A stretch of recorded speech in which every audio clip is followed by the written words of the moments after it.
Just making sure you can hear me okay and see me okay. Check 1, 2. Cool. Hey, everybody. All right, awesome. What we're going to do today, this is the acoustic guitar workshop, and what I'm going to be doing is I'm going to show you some things related to the acoustic guitar to try and get your playing a little more authentic and maybe a little bit more creative.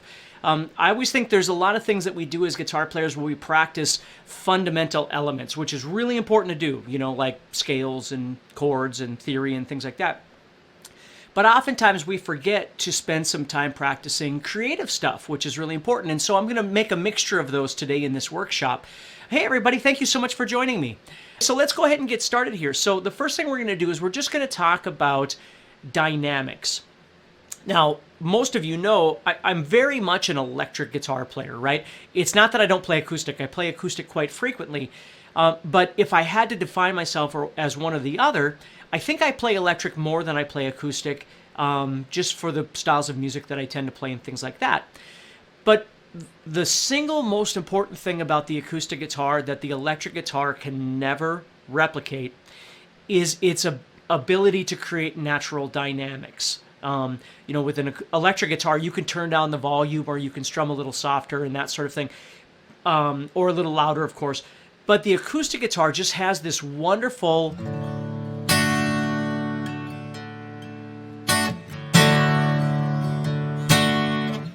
dynamic space, if you will, that just makes it unbelievable. And so the first thing I want you to really be thinking about when it comes to acoustic guitar is not just that you are making rhythm or that you're strumming. That's what we often refer to as strumming. It's not just that. It's the way that you're strumming. It's the variations of your strum that you're putting in there, because it makes all the difference in the world. I've always heard, when I was a kid, I always heard that, you know, the greatest lead players were really great rhythm players, right? Or the way to become a really great lead guitar player is to become a really great rhythm guitar player. And there's 100% truth in that, because your availability of being able to not only express yourself with the instrument, which is that creative thing I was talking about, but play it with confidence and with authority is what really makes the difference. So it's not what style of music that you're learning how to play, or whether it's electric or whether it's acoustic or whatever it might be, fast or slow. All of that stuff is kind of irrelevant. It's the availability of being able to make yourself sound authentic, okay? So if we think about it, when I go to play this, okay, let's just take a G chord, for instance. I'm just playing a 4-finger G here. And if you play your G differently than me or something, don't worry about it. It's perfectly fine for now, okay? Now we're going to go into great detail on strumming and rhythm and groove and all those sorts of things in the course, but let me give you some tips. So the first thing is understanding that when you go to strum, right, we're given, whatever situation we find ourselves in, we're given a tempo, right? So let's say our tempo is this. Okay, that's our tempo. We're going to be going right there. Okay, so then I go to strum over this.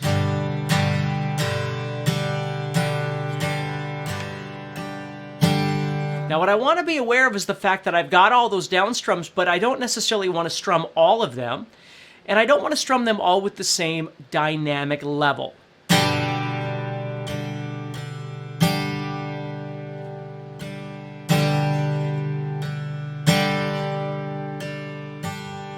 Okay, and then of course I've got my up strums in between. So if I'm doing this, my ups would be .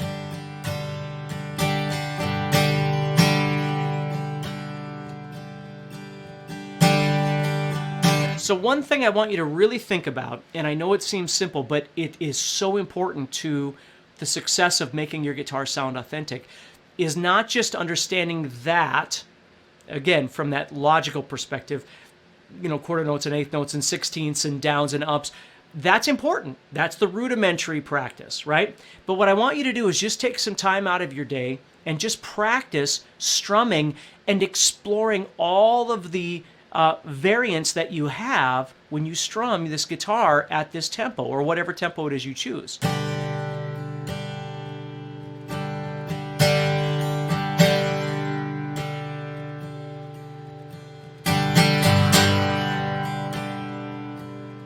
What I think about and you might have heard me talk about this before, but I call it organic strumming, and then within that I call it ocean strumming. Now what happens is, with organic strumming is you're not really thinking about the guitar in terms of a strumming pattern, like down, down, down, up, down. Okay, those all exist. There's mathematical possibilities for all of these different things that you can do with downs and ups, things like that, putting them in different places. It's not really that. What you're doing is you're just learning how to move away from the guitar and then move back into the guitar at random points in time. And what you're doing is almost thinking about it like phrasing if you were a singer or if you were soloing. You're trying to make it different each time, okay? So maybe you're strumming a little bit more, and then you're strumming a little bit less. Maybe you're strumming a little bit harder, and then you're strumming a little bit softer in different places.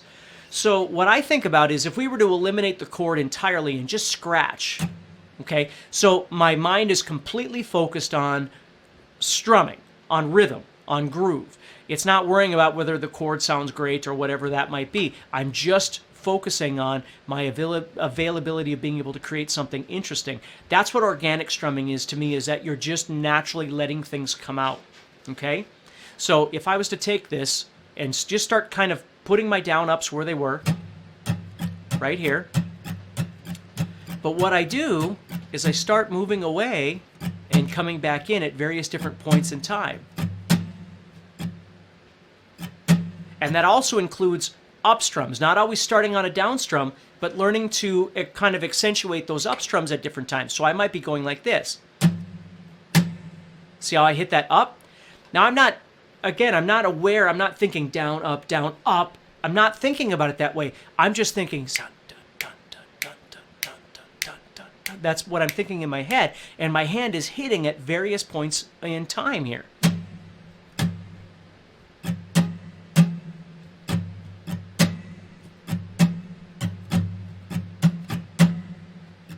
Now, I can also hit different groups of strings at different points in time.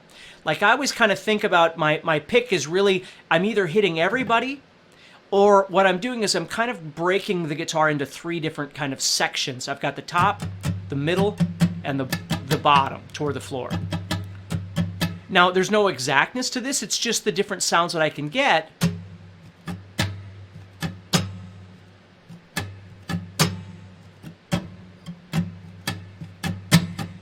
That I can strum at different points in time.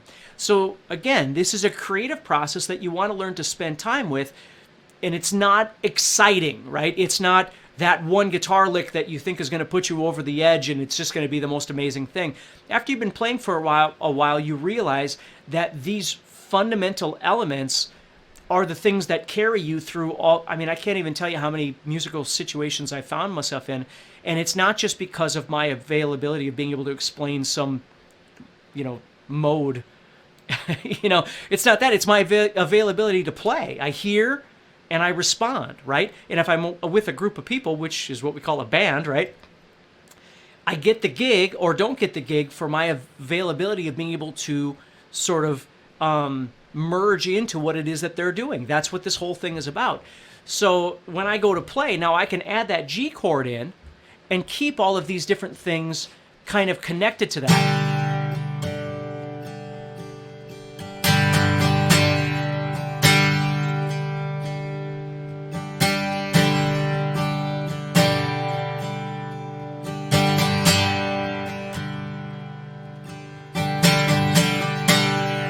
And of course, the tempo might be a little bit different. My groove might be different depending on what the other instruments are doing. But I'm aware of my availability to be able to move in and out or away from those strings at different points in time. Instead of going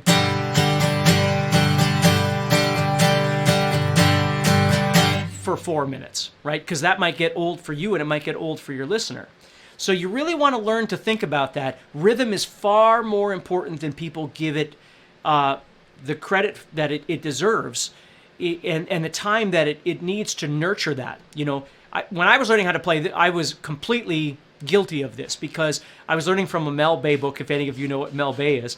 I was learning from a Mel Bay book, and the emphasis wasn't on strumming. It would have some strumming patterns in there, but the concept of creating rhythm didn't focus on that at all. So I never thought about that. I would just go.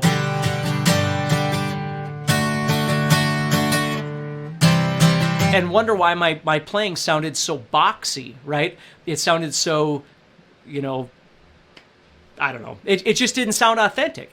And that's why, is because I wasn't adding anything authentic. I was just playing by the numbers, really, is what I was doing. So I want you to really think about that. Now, let's go back to what I said about ocean strumming. I call it ocean strumming because sometimes it makes it easier for you to think about in your head. But if you were to go somewhere, if you don't live near the ocean, I don't live near the ocean.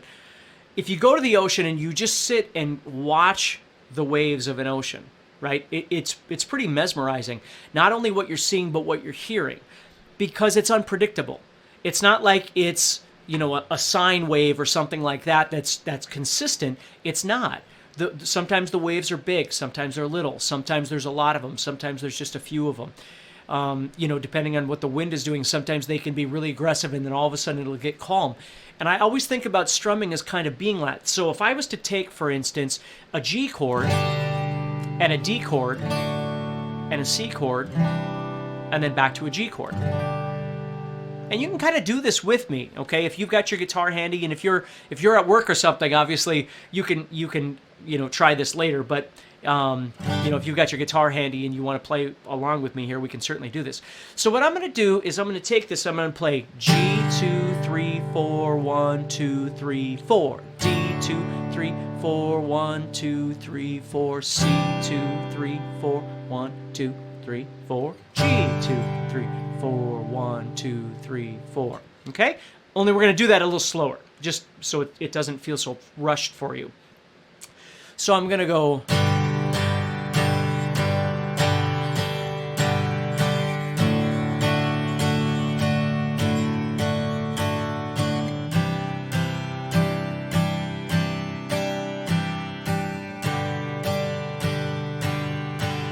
But again, I know I've got up strums in between those. And again, I could play a strumming pattern. I'm not saying there's anything wrong with that. Sometimes we need strumming patterns to fix a situation that we find ourselves in, or we're just not feeling something and we need a pattern. What I'm saying is this is what you want to work toward, and this is what the guitar course is going to focus on, is training you to really think about music from the creative perspective, not just, you know, strumming patterns and chord changes, playing kind of by route, if you will. Okay? So let's take that now. I'm going to think 1, 2, 3, 4, 1, right there. Okay? And what we're going to do is we're going to try and kind of organic strum. And what I want you to do is sort of turn your brain off and just kind of let the arm move back and forth, like kind of like a maraca, right? It just kind of moves back and forth. And what I'm going to do is I'm going to move in, and I'm going to move out, and I'm going to move in at different points in time, and I'm going to move out. So I'm not consciously thinking about which downs or ups I'm going to hit. I'm trying to let my intuition and my availability being able to hear music, and again, this might take time. I don't know. You know, you've got to try this. But I'm going to try and let that kind of take over as I play. And don't worry if you're not hearing things. Maybe just the ability of being able to be random might start clicking in your brain, and you'll start hearing it going, oh yeah, I kind of get what he's talking about.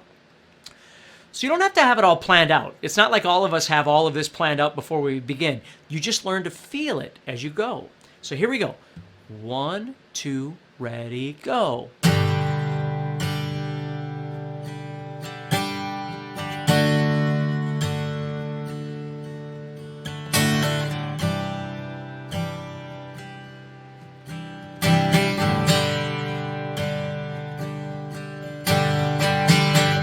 Now, if you find when you practice that it's really hard for you to do, what you could do is simply avoid the chord changes, just pick one chord and just practice that, okay?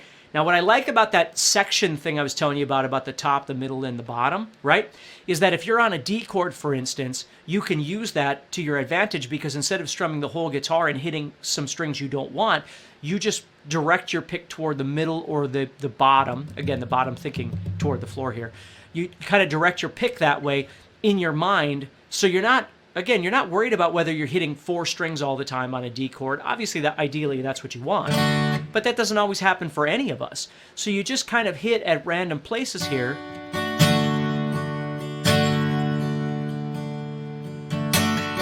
Sometimes you hit more than 4. Sometimes I hit the 5th string. Heck, sometimes I probably hit the 6th string, right? I'm just not doing this. because that sounds awful, right? So again, instead of being panicked and thinking you have to hit 4 strings all the time, you start thinking about the guitar as kind of sections that you can hit different places. Maybe you hit sections middle and bottom together, and you're just avoiding the top. So you're kind of breaking the guitar in half, if you will. Top, bottom. And that's okay too. That might help you as well. All right, so the next thing we're going to do, let me check my notes on my phone. Okay, perfect. All right, so let's say we start developing that. And again, I want you to understand that this isn't a, okay, I'm going to practice this Tuesday and then I'm done, or Thursday or whatever it might be. What I want you to think about is that it's something that you do every day, because the more you can develop that strum, I have found the more opportunities I get for doing recordings and performances and things like that, because I'm able to keep a really steady. I had one producer tell me one time that I had the my timing was like AC/DC. It was just like a rock. It was solid, and that was one of the nicest compliments I ever got, because you know, I take pride in my availability of being able to drive a song for people to play along with or to sing along with or whatever it might be. You know, as a guitar player, you're not always driving the song. Sometimes the drummer is. Not all the time, though. I mean, different songs require different things. And some songs you let the singer lead, right? Because maybe the song can use some tempo changes with that singer, and so you're playing in back, you're kind of following that singer. But in order to do that, you've got to be able to listen. You can't just be focusing on, you know, your chord changes in a strumming pattern the whole time and not listen to the musical world that's going on around you. You've got to be able to listen and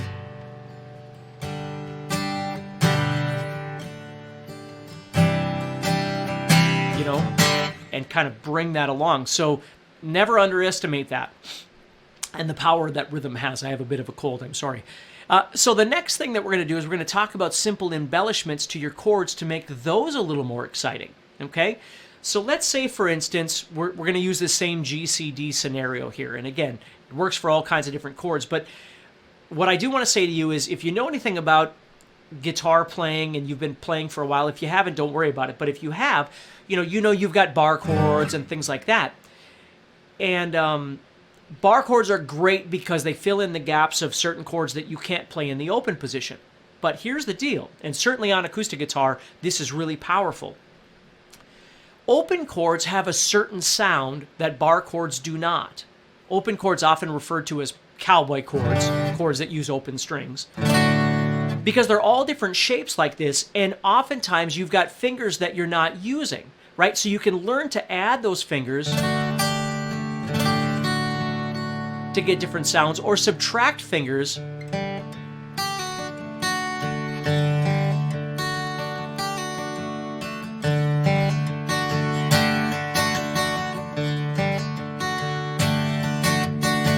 you see? And you get different sounds. When you're playing a bar chord, oftentimes all your fingers are being used in some capacity. Not always. I'm just saying that there's a misconception sometimes between open chords and bar chords, that, you know, bar chords are more important than open chords, or, you know, open chords are for beginners and bar chords. And none of that is true, which brings me to the capo. What's great about the capo is you can take all of your open chords and move it into a different key and still retain the power of those open chords and all of these embellishments that I'm going to be showing you by simply putting the capo on the guitar and then being able to still do all of these kinds of embellishments. So, you know, when I was growing up, I was always told that the capo was a cheater because you wouldn't have to learn how to play your bar chords, and it always confused me because I'm like, no, I play bar chords when I need bar chords, and I use the capo when I need open chords, but I need to do this stuff, right? Let's say I was playing something like this. I'll take the G here, and I'm going to play this.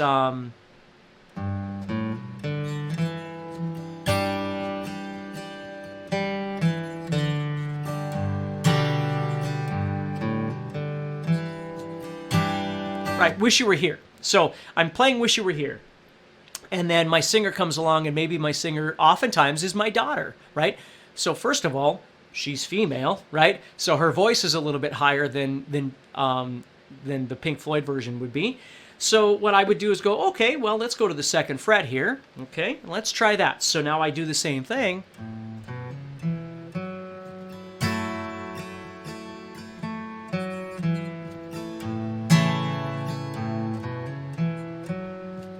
And I find a key that works for her.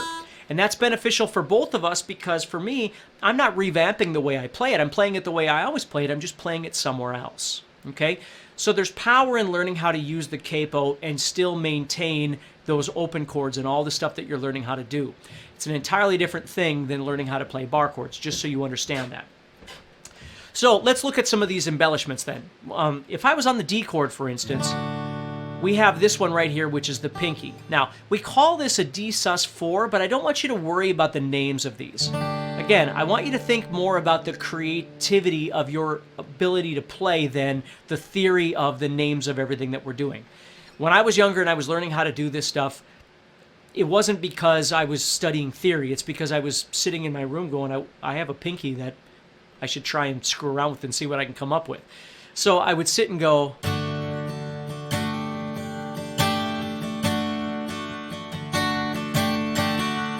and think about all the different ways I could add it or take it off, right? I could hammer it. I could pull it. I could just, play it. I could leave it down for a long time or take it off quickly, all these different kinds of things that you can do, but it takes time and practice, right? You just have to sit and explore it. You can't just spend 30 seconds going, okay, I understand that you can add the pinky. Now let's move on to something else. It's not that. You've got to learn to use it in your playing. You've got to learn to make it sound authentic and organic. So when you're playing,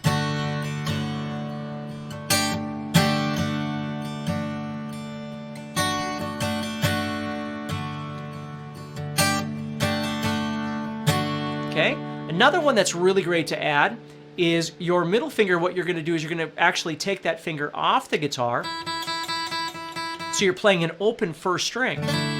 That's called a D sus2. Then again, don't stress over the name. I'd rather hear you playing and rocking out on your guitar than telling me the names of these chords. Okay, I'd always rather hear you playing than telling me what you know. Okay, that's always been something that I wish the world would understand.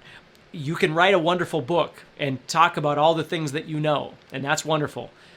But when it comes to music, just play. Just let somebody hear you. Let somebody enjoy the music that's coming out of this instrument, out of you, right? So I've got this D sus4 here, or my pinky is added on the guitar, and I've got my middle finger off the guitar, which is called a D sus2. Now I can use those.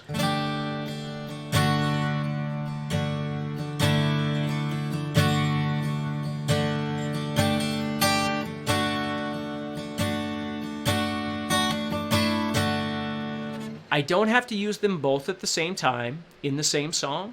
I don't have to use them equal amounts. They're not going to feel bad, right? Sometimes what happens is as we start learning these things, and especially, when you get excited about this sort of thing, I totally get it.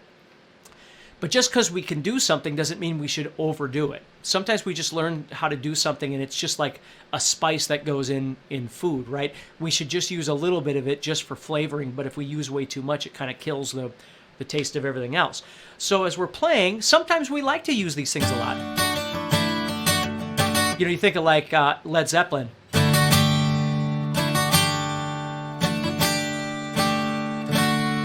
You see, that's actually part of the little part of Stairway to Heaven. It's kind of the melody for that particular part of the song.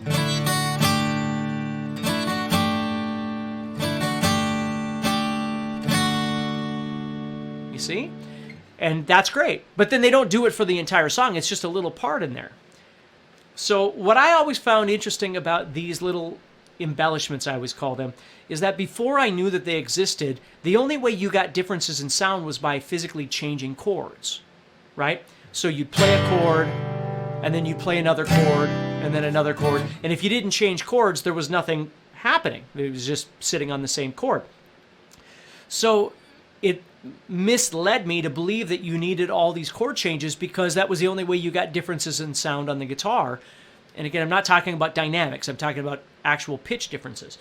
the great thing about embellishments is that you can stay on a chord for a long time and it doesn't have to be boring to you or the listener. You see? Where if I was just going...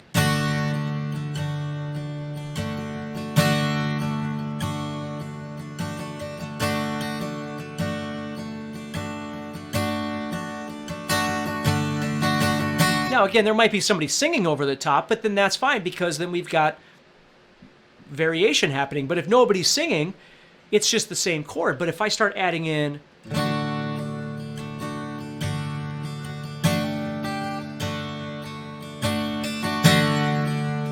the ear is expecting something. You see?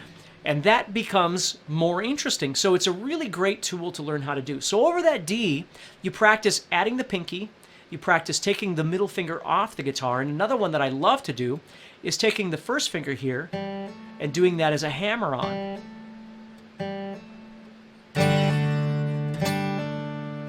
Now, if you use it in a chord, what I would suggest is try to avoid hitting the first string, because if you hit the first string, it becomes harder to hear that note. But if you just hit a couple of strings or 3 strings or something like that, you'll hear it more.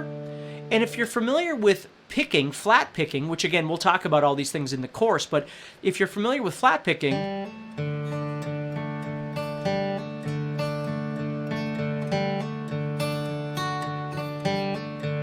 you see, then you're really going to notice that particular one a lot more. So it's a little more subtle than the ones on the first string, where those you can definitely use within the context of your strumming.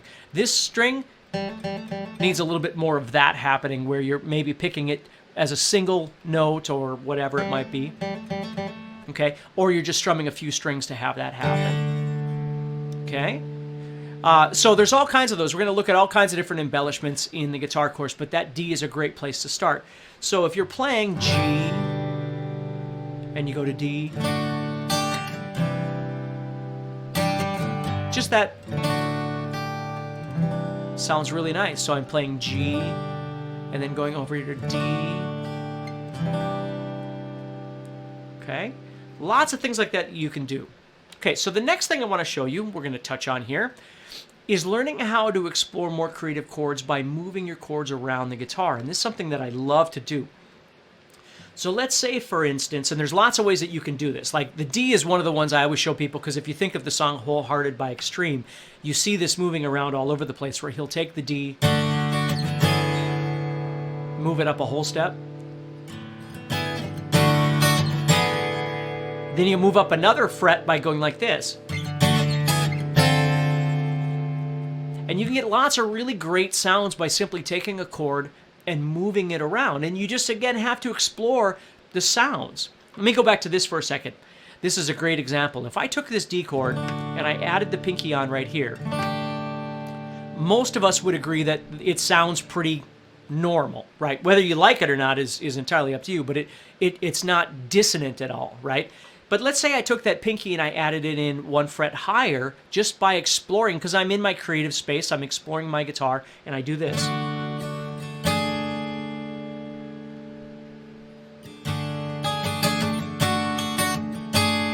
Now, you might either be thinking that sounds horrible, or you're thinking that sounds pretty cool. For me, I love the sound of that. I think it sounds really neat.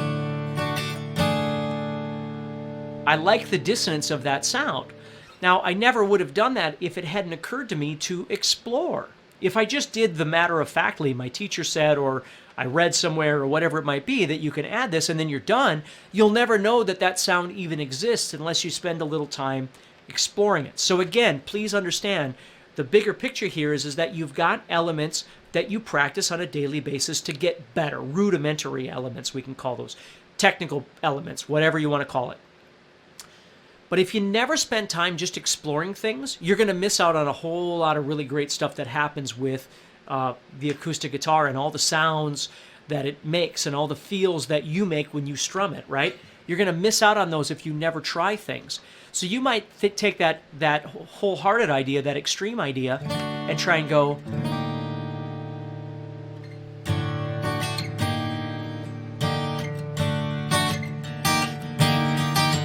And you might love it or you might hate it, and it's okay. You just have to explore things and see what you come up with. One that I like to show people is I wrote a song quite a few years ago where I used a D and an A, and the song was in the key of A. Okay, so I was going from the D to the A, but I didn't want that traditional kind of sound. So what I did was I took the C chord and moved it up a whole step so it was a D of sorts.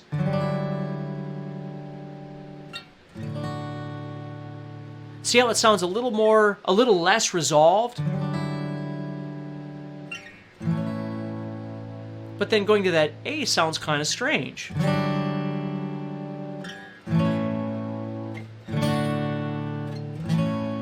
You see? So I didn't want to go to the traditional A either, so what I did was I took the E chord and I moved the E up until it becomes an A of sorts. E, F, F sharp, G, G sharp, A. So I went from this D of sorts to this A.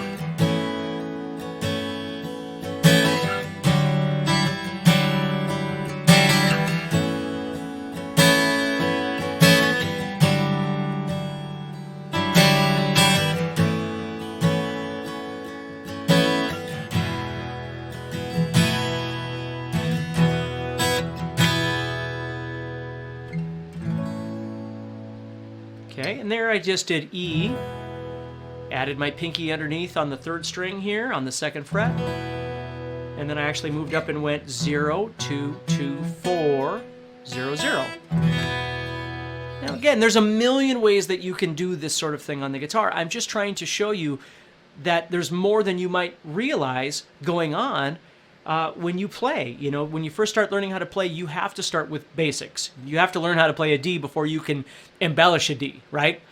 But be aware that there's so many wonderful things that you could be doing on top of the traditional practice. Because I hear people all the time say, well, I get bored with practice or I get bored with playing. That doesn't need to happen. You just have to learn to step outside your thought process and think about some different ways that you can approach some of the things that you're learning how to do.